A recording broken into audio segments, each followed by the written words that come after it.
ಹೌದಾ? ಎಲ್ಲ ಧರ್ಮದವರು ಒಂದು ಮಗು ಹುಟ್ಟಿದ ಮೇಲೆ ಸಂಸ್ಕಾರ ಕೊಟ್ರೆ, ತಾಯಿಯ ಗರ್ಭದಲ್ಲೇ ಇರ್ತಕ್ಕಂಥ ಒಂದು ಮಗುವಿಗೆ ಸಂಸ್ಕಾರ ಕೊಡ್ತಕ್ಕಂಥ ಏಕೈಕ ಧರ್ಮ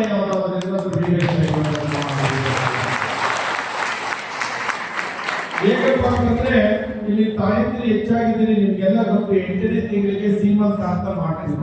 ಉತ್ತರ ಕನ್ನಡದಲ್ಲಿ ಕುಬ್ಸಾ ಕರ್ಕೊಂಡು ಹೋಗ್ತಾರೆ, ನಮ್ಮ ಕಡೆ ಸೀಮಂತ ಮಾಡೋದು, ಕೆಲವು ಕಡೆ ಹೂವು ಹೋಗ್ತಾರೆ. ಹೌದಾ? ಇಲ್ಲ, ಆಗ ಏನ್ ಮಾಡ್ತಾರಪ್ಪ ಅಂದ್ರೆ, ಆ ಪದ್ಧತಿ ಯಾಕೆ ಮಾಡ್ಕೊಂಡ್ ಬಂದ್ರಪ್ಪ ಅಂತಂದ್ರೆ, ಗುರುಗಳಿಂದ ಕರೆಸಿ ಒಂದು ಪೀಠ ಲಿಂಗವನ್ನು ತಂದು ಆ ಪೀಠ ಲಿಂಗಕ್ಕೆ ಅಭಿಷೇಕ ಮಾಡಿಸಿ ಗುರುವಿನಿಂದ ಆ ಲಿಂಗಕ್ಕೆ ಸಂಸ್ಕಾರ ಕೊಟ್ಟು ಆ ಲಿಂಗವನ್ನ ತಾಯಿಯ ಬಲದ ತೋಳಿಗೆ ಧಾರಣೆ ಮಾಡ್ತಾ ಇದ್ರು.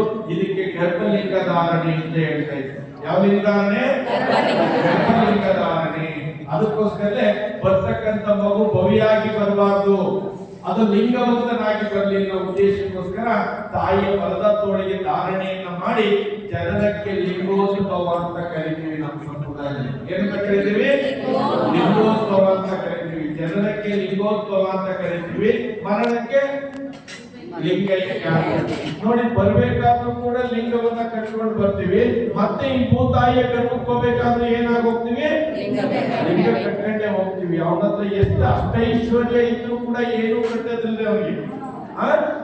ನೆಕ್ಲೆಸ್ ಸರ ಕಂಡ್ರೆ ಬಹಳ ಆಸೆಯಿಂದ ಆಗ್ತಾರ, ಏನು ಆಗಲ್ಲ. ಎಲ್ಲವನ್ನೂ ಕೂಡ ಬಿಟ್ಟು ಕಟ್ಟಿದ ಹುಡುಗಾರನು ಕೂಡ ಅರ್ಥ ಆಗ್ತಾರೆ. ಅದೇ 3 ಮೀಟರ್ ಲಾಂಗ್ ಬಟ್ಟೆ ಹಾಕಿ ಗುರುಗಳು ಕೊಟ್ಟಂತ ಇಷ್ಟಲಿಂಗವನ್ನು ಅವರಿಗೆ ಧಾರಣೆ ಮಾಡಿ ಮತ್ತೆ ಈ ಭೂತಾಯಿಯ ಗರ್ಭಕ್ಕೆ ಆ ವ್ಯಕ್ತಿಯನ್ನ ಕಳಿಸ್ತೀವಿ. ಅದಕ್ಕೋಸ್ಕರ ಹೇಳ್ತೀವಿ ಜನನಕ್ಕೆ ಲಿಂಗೋತ್ಸವ.